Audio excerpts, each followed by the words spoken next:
Hi, my name is Renee Kenney. I have taught English for the past 7 years to adult and young adult students. I have taught academic English at the university level, and I've also taught basic English classes for adult learners from refugee and immigrant backgrounds.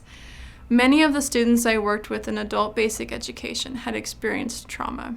Many were newly arrived refugees and immigrants. Usually, students seemed distracted or zoned out.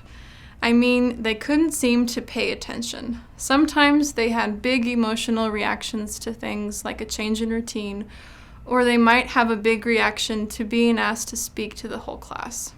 Taking a quiz or a test might cause a big emotional reaction too. I noticed that students seemed to have very little self-esteem. When I learned to be a teacher, I was trained to be aware of the effect of trauma on students. So I always approached the students with kindness and patience. Also, I knew to give them options about how they wanted to participate in activities.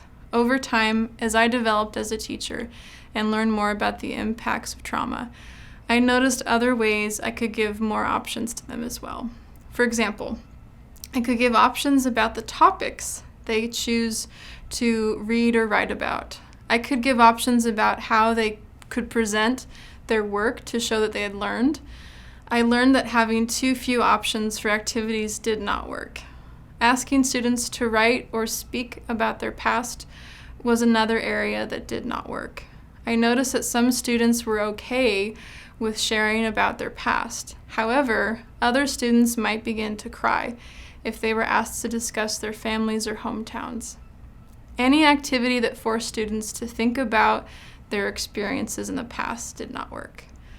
For example, when I teach narrative writing or writing a story, I find giving students options is always helpful. Some students really want to tell their story of coming to America, but others do not.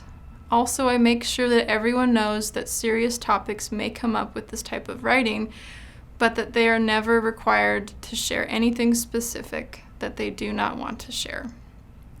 I know that when students peer edit each other's work, they may be reading some difficult stories that may be distressing. Therefore, I always give students the option to ask to partner with someone else if they are worried about hearing a difficult story that would be distressing for them.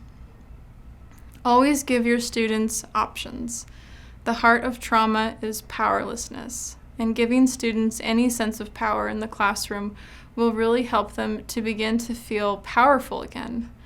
From the first day in your classroom, create an environment in which students feel comfortable asking you for help. Create an environment in which they feel comfortable asking to opt out of activities that may bring up past traumas. Notice the type of activities that make them anxious and provide them with support to ask for what they need.